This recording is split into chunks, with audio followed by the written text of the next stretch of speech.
కళ్ళు మూసినట్లయితే ప్రార్థన చేసుకుందాం. స్తోత్రం తండ్రి, మహోన్నతుడా, మహాపరిశుద్ధుడా, జీవుల తండ్రి, ఈ రాత్రి కాల సమయంలో ప్రభా నీ ప్రియులందరినీ సమకూర్చి వందనాలు చెల్లిస్తున్నాం నాయన. ఈ రాత్రి కాల సమయంలో ప్రభా మీరు ఏదైతే మాకు నేర్పించాలో ఉద్దేశిస్తున్నారో పరిశుద్ధాత్మదేవ మా బోధకులు విండి మాకు బోధించమని, అయ్యా నీ జ్ఞానంలోను నీ యొక్క విశ్వాసంలోను ఎదగటానికి కృప దయచేయమని, అల్పైన నన్ను మరుగుపరిచి నీ వాక్యం ప్రత్యక్షపరచమని యేసు నామములో అడిగి ప్రార్థిస్తున్నాం తండ్రి, ఆమేన్. దేవుని పరిశుద్ధ నామమునకు మహిమ కలుగును. ప్రేమైన బిడ్డలారా, ప్రభు ప్రేమించి మరోసారి యొక్క రాత్రికాల సమయంలో సమకూర్చినందుకు నేను ఎంతగానో దేవునికి వందనాలు చెల్లిస్తుంటున్నాను. ప్రియులారా, మనము గత దినాల్లో సంఘములో ప్రవేశిస్తున్నటువంటి లేదా సంఘములో వస్తున్నటువంటి యొక్క దెయ్యపు బోధల గురించి లేకపోతే తప్పుడు బోధల గురించిన విషయాన్ని మనం నేర్చుకుంటూ వస్తున్నాం. ప్రియులారా, పోయినసారి మరి అబద్ధం గురించి, ప్రియులారా ఆ తర్వాత ప్రియమైన బిడ్డలారా మనం లోకములో ఉన్నాం కాబట్టి, అనగా చెడిపోయినటువంటి పాప లోకము ఉన్నాం కాబట్టి పాపము చేస్తే తప్పు లేదు అన్నటువంటి ఉపదేశము ఈ దినాల్లో సంఘాల్లో కనబడుతూ ఉంది, సంఘాల్లో వస్తూ ఉంది. అలాగే అనేక మంది విశ్వాసులు కూడా లోకం ఉన్నాం కదండి అన్నటువంటి భావముతో ప్రేమలో అనేక మంది దేవుని వాక్యాన్ని, దేవుని వాక్యము అపార్థం చేసుకొని, రెండోది ప్రేమలారా లోకముతో కలిసిపోతున్నటువంటి అనుసరించే వారు అలా కనబడుతూ ఉన్నారు. అయితే దేవుని వాక్యము క్లియర్ గా మనం చూసాం ఏంటంటే, మన ప్రభువైన యేసుక్రీస్తు కల్వారి శిలువలో మరణించింది. ఎందుకంటే మనందరినీ ప్రస్తుతపు దుష్ట కాలం నుండి మనల్ని వేరు చేయడానికి, విమోచించడానికే యేసుక్రీస్తు తను తాను అప్పగించుకున్న విషయాన్ని గలతీ 1:4 నుంచి మనము చూసుకున్నాం. అలాగే దేవుని వాక్యము ప్రియమైన బిడ్డలారా, మిమ్మల్ని లోకం నుంచి నేను వేరు చేశాను అనేటువంటి వాక్యాలను ఇంకా అనేక విషయాలు మనం గత దినాల్లో నేర్చుకున్నాం. అయితే ఈ దినమున మరొక తప్పుడు ఉపదేశం ఈ దిన ప్రపంచములో ప్రియులారా మన మధ్యలో కనబడుతున్నటువంటి ప్రియమైన బిడ్డలారా, ఈరోజు ప్రపంచంలో సంఘంలో, దేవుని సంఘములో ప్రియమైన బిడ్డలారా మరి ప్రాచుర్యమైనటువంటి యొక్క ఉపదేశము గురించి మనం ఈ దినము ధ్యానించబోతున్నాం. ఈ విషయం కేవలం ఈరోజు ప్రియులారా ఉపోద్ఘాతం మాత్రమే మీకు ఈరోజు చెప్పడం జరుగుతుంది. ఆ తర్వాత ఆ విషయంలో మనం లోతుకి రాబోతున్న కాలం నేర్చుకుందాం. అదేమిటంటే ప్రియమైన ద్వారా ఒక్కసారి రక్షింపబడితే మరి ఆ రక్షణ ఎప్పటికీ నిలవబడి ఉంటుంది. అన్నమాట వింటున్నారు అందరు కూడా? దీంట్లో మీరు కూడా జవాబు చెప్పాలి. ఎస్ అంటారు, నో అంటారు, నాకు తెలియదు. ఒక్కసారి రక్షింపబడిన తర్వాత ఆ రక్షణ ఎప్పటికీ ఉంటుంది అన్నటువంటిది ప్రియులారా చాలా మంది విశ్వసిస్తున్న విషయము, అలాగే దాన్ని ఉపదేశిస్తున్న విషయము ప్రియులారా మనం చూస్తూ ఉన్నాం. అంటే ఒక్కసారి ఒక వ్యక్తి పాపములు ఒప్పుకొని మారు మనసు పొంది రక్షణ పొందిన తర్వాత ఇక రక్షణ ఎట్టి పరిస్థితుల్లో కూడా కోల్పోయే ప్రసక్తి లేదు. ఇంగ్లీష్ లో ఏమంటారంటే వన్స్ సేవ్డ్ ఆల్వేస్ సేవ్డ్. అంటే ఒక్కసారి రక్షణ పొందితే ఎప్పటికి రక్షింపబడి ఉంటాడు అనేటువంటి యొక్క ఉపదేశము. దీన్ని మీరు ఎంతమంది ఒప్పుకుంటారు? ద్వారా ఇది ఏ మాత్రం కూడా కాదు. అర్థమవుతుందా? ఒకసారి రక్షింపబడిన తర్వాత ఆ రక్షణ ఎప్పటికీ నిలిచి ఉంటుంది అనేటువంటిది చాలా తప్పుడు ఉపదేశము. ఎందుకంటే ఆ విశ్వాసి తాను పొందిన రక్షణ విషయంలో జాగ్రత్తగా ఉండకపోతే ఆ రక్షణ ఎప్పటికైనప్పటికీ కూడా ఏమవుతుంది? కోల్పోయి ఉంటాడు. అందుకే దేవుని వాక్యం అనేక సార్లు జాగ్రత్తని అనేక రకాల హెచ్చరికలు ఉన్నాయి.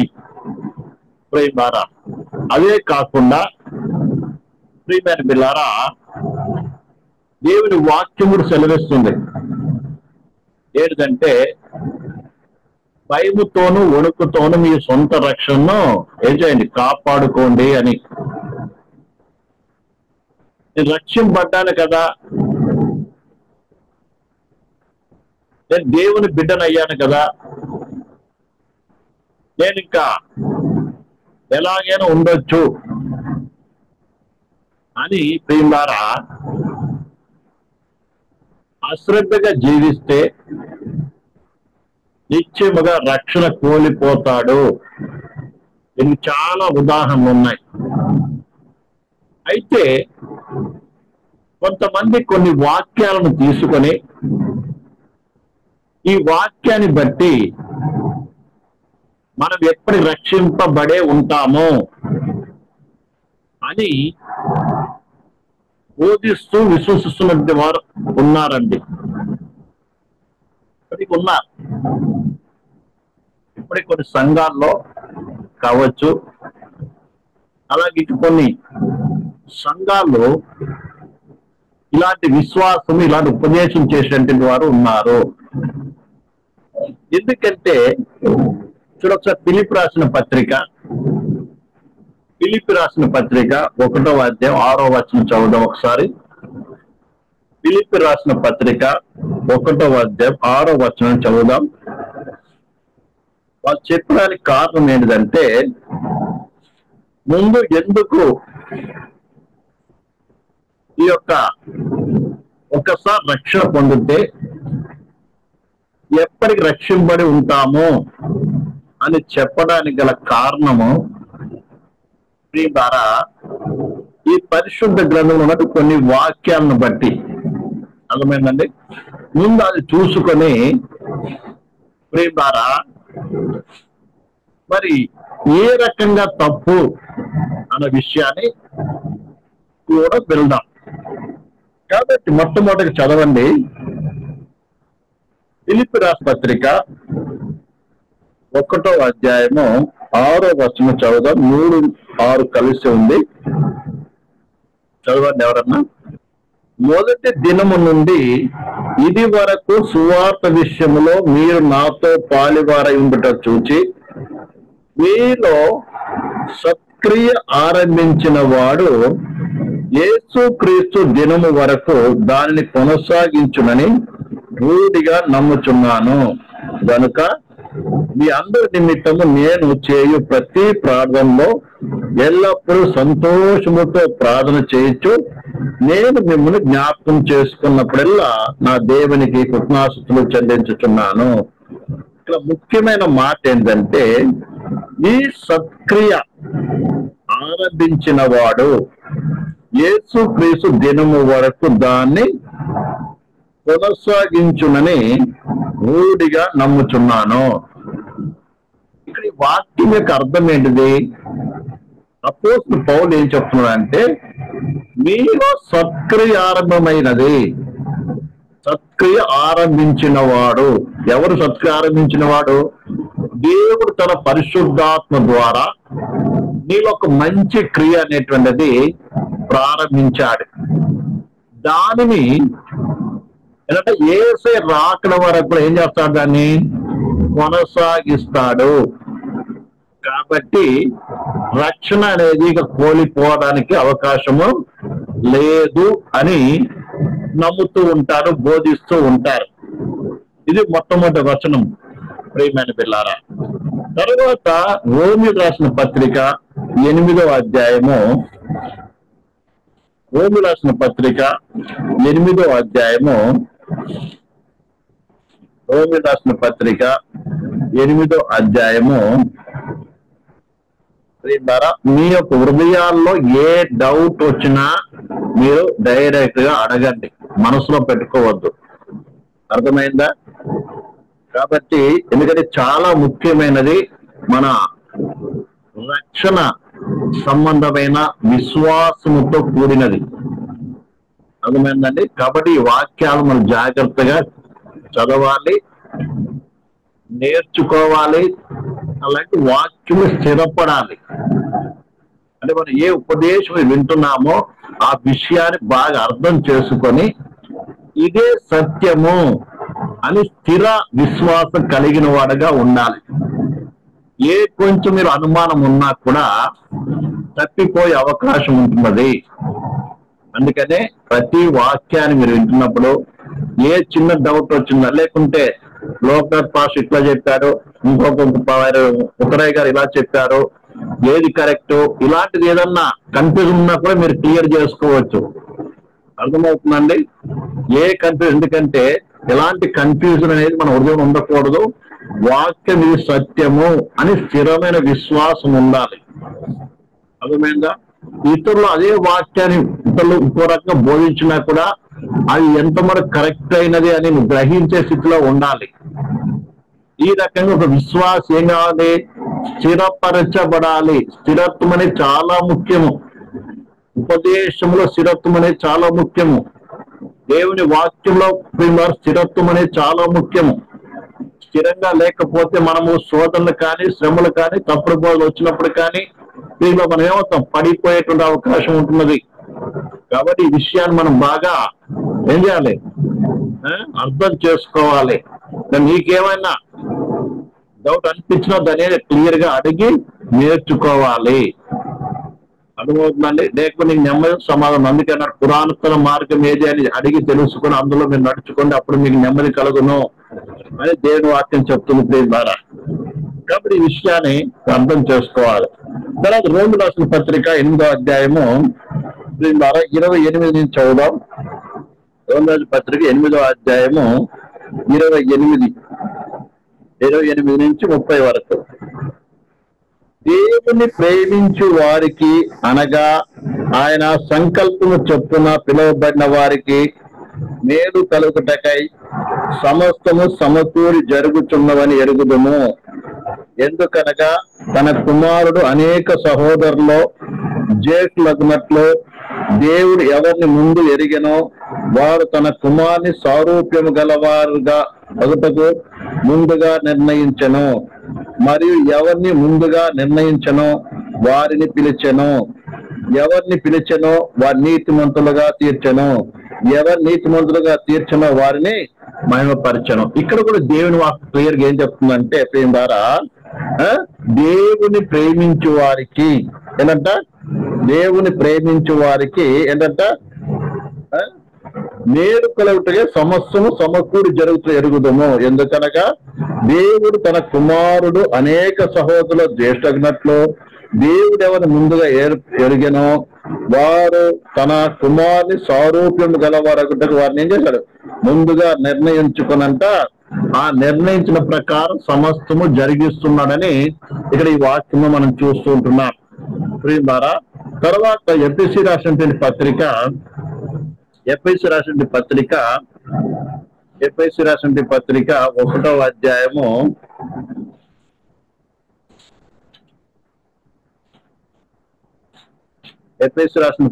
1వ అధ్యాయము 4 నుంచి 6 వరకు. ఎట్లనగా తన ప్రియుని యందు తాను ఉచితముగా అనుగ్రహించిన తన కృపా మహిమ కీర్తి కలుగునట్లు తన చిత్త ప్రకారమైన దయా సంకల్పము చొప్పున యేసు క్రీస్తు ద్వారా తన కుమారులుగా స్వీకరించుటకై మనల్ని ముందుగా తన కోసం నిర్ణయించుకొని మనల్ని తన ఎదుట పరిశుద్ధముగా నిర్దోషములై ఉండవల్లని జగత్పునాది వేయబడక మునిపే ప్రేమ చేత ఆయన క్రీస్తుల మనల్ని ఏర్పరచుకొనెను. ఆల్రెడీ దేవుడు మనం ఏర్పాటు చేసుకున్నాడు కాబట్టి, భూమి పునాదులు వేయబడక మునిపే దేవుడు మనం ఏర్పాటు చేసుకున్నాడు కాబట్టి మనకి లేదు మళ్ళీ వెనక మనల్ని మనము ఏం కాదు నశించి రక్షణ కోల్పోయేది లేదు. ఎందుకంటే దేవుడు ఏం చేస్తున్నాడు, ఆయన ఏర్పాటు చేస్తున్నాడు కాబట్టి మనం ఏం చేస్తున్నాం, ఆయన ఎదుట ఆయన నిలబెట్టుకుంటాడు, ఆయన నిలబెట్టుకుంటాడు.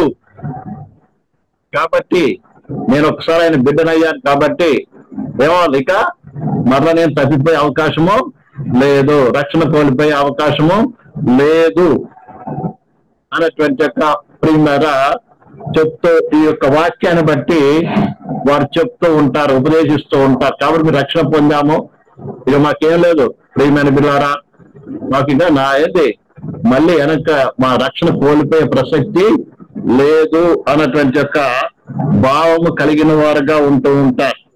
అలాగే 13వ వచనం కూడా చదువుదాం. మీరు సత్యవాక్యమును అనగా మీ రక్షణ సువార్తను విని క్రీస్తునందు విశ్వాసం నుంచి వాగ్దానం చేయబడిన ఆత్మచేత ముద్రింపబడితే రాయబడిన మాట ఏంది, మీరు సత్యవాక్యం విని ఏం చేశారు, అనగా మీ రక్షణ సువార్త విని క్రీస్తు నందు విశ్వాసం నుంచి వాగ్దానము చేయబడిన ఆత్మచేత ముద్రింపబడితే దేవునికి మహిమ కీర్తి కలుగుటకై ఆయన సంపాదించుకున్న ప్రజల విమోచనము కలుగు నిమిత్తమై ఆ ఆత్మ మనకు స్వాస్థ్యమును సంతకరువుగా ఉన్నది. ఇక్కడ వాక్యం చూస్తున్నాం ఏంటంటే ప్రియులారా, మీరు సత్యవాక్యమును అనగా రక్షణ సువార్తను విని యేసుకు విశ్వాసం నుంచి వాగ్దానం చేయబడిన ఆత్మ చేత మీరు ముద్రింపబడ్డారు. ఏం చేయాలి ప్రియులారా, ప్రియులారా రక్షణ పొందడమే కాకుండా మీరు ముద్రింపబడ్డారంట. కాబట్టి మేము ముద్రింపబడ్డాం, పరిశుద్ధాత్మ తేంగాయిలో ముద్రింపబడ్డాము.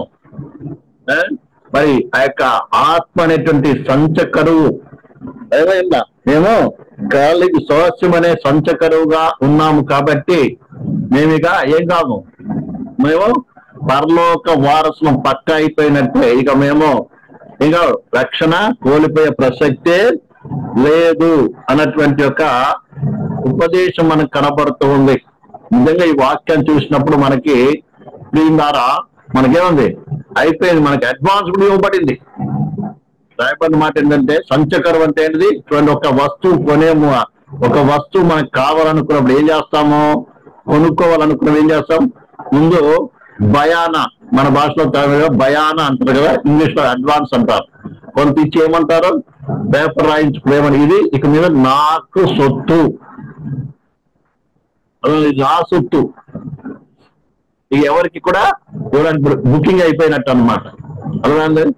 అలాగనే మనందరి నిమిత్తమై అర్థమైంది, మన కొరకు కేవలం రక్షించడం, మన పాపాలు క్షమించడమే కాదు, పరిశుద్ధపరచడమే కాదు, నూతన జన్మ అనుభవం తీసుకురావటమే కాదు, కానీ ఏం చేశాడు, పరిశుద్ధాత్మను ఇక సంచకరువుగా అడ్వాన్స్ గా ఇచ్చాడు. అది పరలోక ధనము. పరిశుద్ధం అనేది పరలోకపు ధనము లాంటిది, అదే పరలోకపు శక్తి. అలాగే ఇంకా చాలా విషయాలు పరిశుద్ధాత్మ అనేది అడ్వాన్స్ గా ఇంకా చెప్పాలంటే పరలోక సంబంధమైన ఆశీర్వాదాలు అన్ని కూడా ద్వారా ఏం చేస్తాడు, మనల్ని అనుగ్రహించాడు. అందుకనే రక్షణ పొందిన విశ్వాసి ఈ లోకంలో జీవిస్తున్నప్పుడే పరలోకాన్ని అనుభవించవచ్చును. పరలోక సంబంధమైన అన్ని కార్యాలు ఏం చేయాలి, అనుభవించవచ్చును, ఆనందించవచ్చును. అర్థమైందండి. కాబట్టి ఇంతటి అనుభవం ఇచ్చాడు కాబట్టి, మనం ముద్రించాడు కాబట్టి, మనం ఆయన సొత్తు అయ్యాం కాబట్టి ఇక మనము ఇక నశించిపోము, నరకానికి పోము, లేకుండా మనము రక్షణ కోల్పోము అన్నటువంటి యొక్క ఉపదేశము మనము ఇలాంటి ఉపదేశము మనకి వినబడుతూ ఉంటుంది, కనబడుతూ ఉంటుంది ప్రియమైన పిల్లారా. అదే కాకుండా ప్రియమైన పిల్లారా, 4:30లో కూడా రాయబడింది ఇదే మాట. 4:30లో రాయబడిన మాట ఏంటంటే, దేవుని పరిశుద్ధాత్మను దుఃఖపరచకుడి, విమోచన దినము వరకు ఆయన యందు మీరు ముద్రింపబడి ఉన్నారు అన్నాడు. ఏంటంటే పరిశుద్ధాత్మను దుఃఖపరచొద్దు, ఎందుకంటే ఆత్మ దేనికంటే విమోచన దినం కొరకు ఏమై ఉన్నారు, విమోచన దినం వరకు ఏమై ఉన్నారు, మీరు ముద్రింపబడి ఉన్నారు అని మనం చూస్తూ ఉంటాం ప్రేమ ద్వారా. తర్వాత ఇంకొక వాక్యాన్ని కూడా చదువుతాం ప్రేమ ద్వారా. రోమియోలకు రాసిన పత్రిక 8వ అధ్యాయంలోనే 38 నుంచి 39, 38-39 మరణమైనను జీవమైనను దేవదూతలైనను ప్రధానులైనను ఉన్నవైనను రాబోనైనను అధికారులైనను ఎత్తైనను లోతైనను సుధింపబడిన మరి ఏదైనను మన ప్రభువైన యేసుక్రీస్తునందలి దేవుని ప్రేమ నుండి మనల్ని ఎడపాప నేరవని రూఢిగా నమ్ముచున్నాము. ఇప్పుడు ఏం చేస్తున్నారు? ఏది కూడా దేవుని ప్రేమ నుండి మనల్ని ఎడబాపదు. కాబట్టి నేను ప్రేమ నన్ను ప్రేమిస్తున్నాడు కాబట్టి దేవుడు నన్ను ఎట్టి పరిస్థితిలో కూడా నన్ను విడిచిపెట్టడు.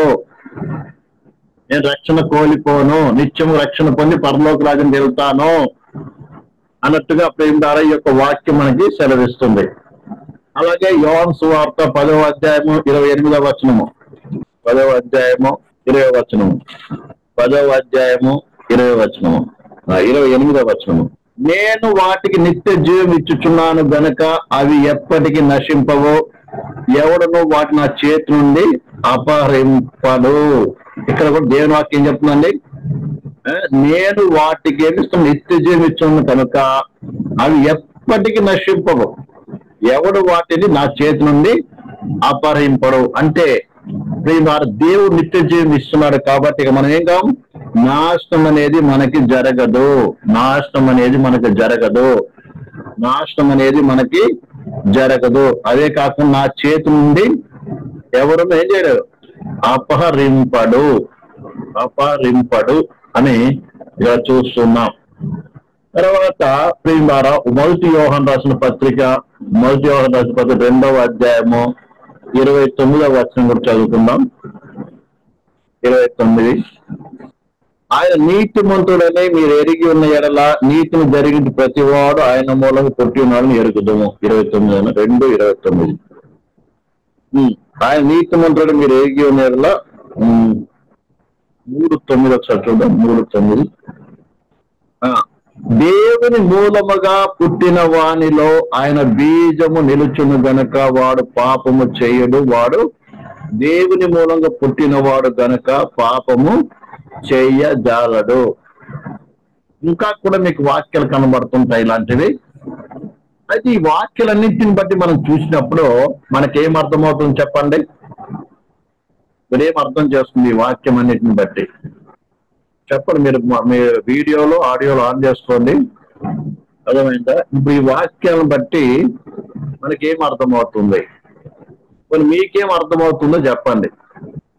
బైబిల్ స్టడీ కాదు, నేనే చెప్పుకుని పోయేది కాదు, మీరు కూడా చెప్పాలి. ఎందుకంటే ఈ వాక్యాలన్నీ ముందు పెట్టారు కదా. ఎందుకంటే ఈ విషయాన్ని మనం అర్థం చేసుకోవడం చాలా కష్టం. ఇది చాలా చిన్న డిఫరెన్స్ ఉంటుంది అంతే. మీరు కనుక్కోవడం మనకు కంపల్సరీగా మనకేం కావాలి, దాన్ని చక్కగా అర్థం చేసుకోవాలి. ఇలా చాలా మంది నేను రక్షణ పొందేశాను, నేను మారుమనసు పొందేశాను, బ్యాప్టిజం తీసేసుకున్నాను కాబట్టి ఇక నేను రక్షింపబడ్డాను కాబట్టి ఇక నీ రక్షణ కోల్పోను అని ప్రియులారా, ఆ తర్వాత చేయవలసిన కార్యాలు వాళ్ళు ఏం చేయట్లేదు, చేయటం లేదు. అర్థమైందండి? ఆ తర్వాత చేయవలసిన కార్యాలు చేయటం లేదు. అందుకే ఈ దినాల్లో చాలా మంది విశ్వాసులు ఆత్మీయంగా ఎదుగుదల లేని వారుగా ఉన్నారు. లేకుంటే ప్రియమైన పిల్లలు ఆత్మ సంబంధమైన విషయాలలో శ్రద్ధ లేని వారుగా ఉన్నారు. అర్థమవుతుందండి? దీమంటే యేసు నమ్ముకున్నాను, మారుమనసు పొందాను, బ్యాప్టిజం చేసుకున్నాను, ఇంకా పరిశోధన పొందుకున్నాను, ఏంటి పరలోక రాజ్యం నాదే. అర్థమైందా? కాబట్టి ఎలాగైనా మనము ఉండొచ్చు, ఎలాగైనా జీవించవచ్చు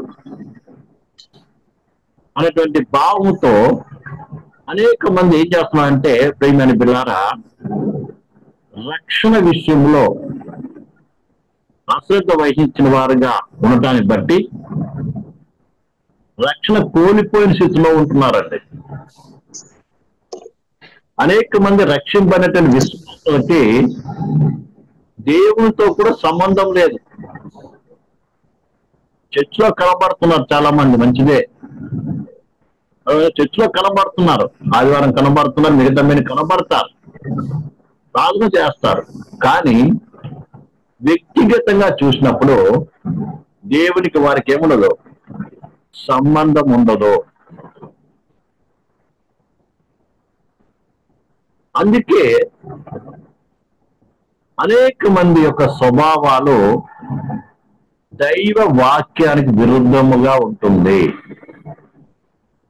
లేకపోతే శోధన వచ్చినప్పుడు ఆ శోధన నిలబడేటువంటి శక్తి వారికి ఉండదు. ఆ టైంలో అన్ని జనులు అయిపోతారు. శోధన వచ్చినప్పుడు అన్ని జనులాగా అయిపోతారు. అంటే వారి మాటలు, పద్ధతి, నడవడిక ఇవన్నీ ఏమవుతాయి, అన్ని జనులు అయిపోతుంది. ఎందుకు అలా అయిపోయింది? దేవునికి వారికి ఏం లేదు, సంబంధం లేదు. రక్షణ అంటేనే దేవునితో సంబంధం కలిగి ఉండటం. రక్షణ అనడానికి ఒక అర్థం ఏంటిదంటే, ఆడు ఆదాము అవ్వలు కోల్పోయింది, ఆది మానవుడు కోల్పోయినటువంటి యొక్క దేవుని సహవాసాన్ని తిరిగి పొందుతున్నాం. దేవునికి దూరమైన మనల్ని యేసుక్రీస్తు ఏమైనా మనల్ని దగ్గరికి చేర్చాడు. ఎంత దగ్గరికి చేర్చాడంటే, ప్రియమైన బిడ్డలారా, ఆయనలో మనము, మనలో ఆయన ఏకము చేశాడు. ఎప్పుడైతే ఆయనతో సహవాసం కలిగి ఉంటావో ఆటోమేటిక్ గా నీ స్వభావం ఏమవుతుందో తెలుసా, మారిపోతూ ఉంటుంది, రోజు మారిపోతూ ఉంటుంది. ఎవరైతే దేవునితో సహవాసం కలిగి ఉంటారో వారిలో అనుదినము కూడా ఒక్కొక్క లోపం కనబడుతున్నప్పుడు ఇంకా ఏం చేస్తాడు, నేను మార్పు చెందాలి, ఇంకా ఈ విషయంలో ఎదగాలి, ఈ విషయంలో ఎదగాలి, ఈ బలహీనత వదిలిపెట్టాలి, ఈ పాపాన్ని జయించాలి, ఈ లోపాన్ని జయించాలని నిత్యము కూడా ఏం చేస్తాడు ఆ వ్యక్తి దీని ద్వారా పోరాటం చేస్తూ ఉంటాడండి. అర్థమైందండి? పోరాటం చేస్తూ ఉంటాడు.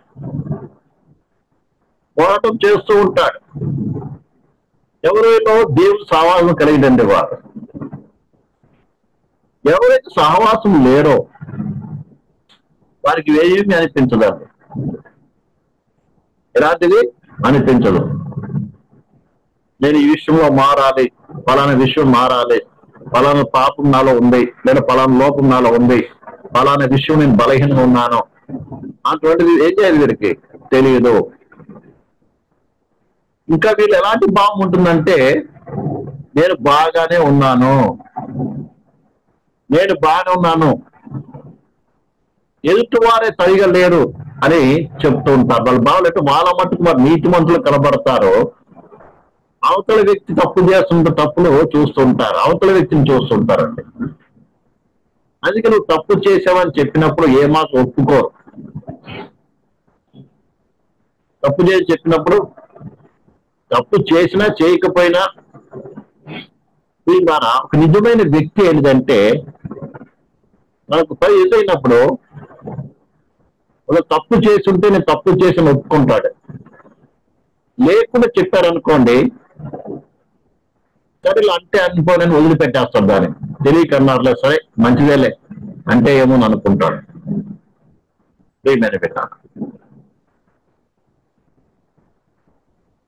కాబట్టి చాలా మంది ఏం లేదంటే, కేవలం ఆయన చేసినటువంటి, అంటే దీనికి ముందు ఏది మారు మనసు పొందటము, నీటి బ్యాప్టిజం పొందడము, పరిశుభ్రత పొందడము, అన్ని భాషలు మాట్లాడటము, ఇంతవరకే చూసుకుంటానే తప్ప ప్రియమైన పిల్లారా ఆ తర్వాత చేయవలసిన కార్యాల గురించి ఏముండదు, శ్రద్ధ ఉండదు. పరలోకానికి వెళ్తాను నేను అనుకుంటాడు. ఇక డైరెక్ట్ సియోను, మనదంతా డైరెక్ట్ సియోన్ లో ఉన్నట్టు అనిపిస్తుంది. మనం సియోన్ అక్కుపోయేది సియోన్ లో ఉన్నాం అనుకుంటున్నారు.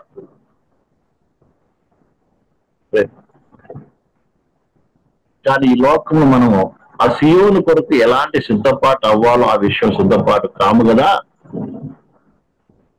ఆ ఇచ్చిన అర్హతను కూడా కోల్పోయిన స్థితిలో ఉంటున్నాం. మీరు కోల్పోయిన స్థితిలో ఉంటున్నారంటే అవును, మన గురి సియోను, మన గురి నూతన యెరూషలేము, అందులో ఎలాంటి మార్పు లేదు. మంచి మన ఆశ. కానీ దాని కొరకు మనము ఏ రీతిగా సిద్ధపడాలి, ఏ రీతిగా మనం సిద్ధపడుతున్నాము, ఏ రీతిగా ఎదుగుతున్నామో చెప్పి ఆయన ఆజ్ఞను గైకొనకపోతే, లేక సహోదరుని ప్రేమించకపోతే ఇంకా అనేక విషయాలు ఉన్నాయి. కాబట్టి ప్రియమైన పిల్లారా, మనం ఎవరు అబద్ధికులము అని దేవుడు వాక్యం చెప్తుంది. ఎలా పరలోకానికి పోతాం? మరి అబ్బాయి పరలోకం వెళ్తాడండి? వెళ్ళలేదు. మరి ఈ విషయాన్ని బాగా అర్థం చేసుకోండి. నేను చెప్పిన విషయాలు, ఇప్పుడు ఇందాక చెప్పిన వాక్యాలన్నీ మీరు ధ్యానించండి. కాబట్టి ప్రభు ఈ వాక్యాన్ని దీవించుగాక. అందరూ కళ్ళు మూసుకొని ప్రార్థన చేసుకుందాం. అందరూ కళ్ళు మూసుకొని ప్రార్థన చేసుకుందాం. హల్లెలూయా, ప్రైజ్ గాడ్. ధన్య దైవమానికి స్తుతులు, పరిశుద్ధ దైవమానికి స్తుతులు ప్రభు, పవిత్ర దైవమానికి స్తుతులు, పరిశుద్ధానికి స్తుతులు, పవిత్రానికి స్తుతులు రాజా. అనేక మంది ప్రభుని రక్షింపడ్డామనుకొని ఆ రక్షణ విషయంలో అశ్రద్ధ వహిస్తూ పరలోక రాజ్యం మాది అనుకుంటూ లోకంలో కలిసిపోయి నశించిపోతున్న వారు ఎంతో మంది ఉంటున్నారు ప్రభు. అలాంటి బోధ బోధిస్తున్నటువంటి వారి మధ్య ఉంటున్నాం ప్రభు. అలాంటి బోధ ప్రభు ఈ ప్రపంచంలో కొనసాగుతుండగా దాన్ని సరిగా తెలుసుకొని నేను బైబిల్ కలిగి నేను సేవించడానికి ఆలోచన సహాయం చేయి. మమ్మల్ని ఎంతగానో ప్రేమించావు ప్రభు, అలాగే మేము నేను ప్రేమించడం చెప్పి సహాయం చేయాలి. బలపరిచి నడిపించాలి, విశ్వాసం బలపరి నడిపించాలి. కోసం ఉంటుంది తండ్రి అని దేవుని ప్రేమికి మా యేసుక్రీస్తు పరిశుద్ధాత్మగా నేను సహవాసం వచ్చిన మందిలో ఒక సకల పరిశుద్ధులు కూడా రాకపోతే నడిపించిన కాక. అందరికి కూడా యేసుకృష్ణంలో వందనాలు. తెలుసులో ఒకవేళ ఇప్పుడు పబ్లిక్ లో అడగలేకపోయినా తర్వాత ఫోన్ ద్వారా అడగవచ్చు, మనం కలిసినప్పుడు కూడా మీరు అడగవచ్చు.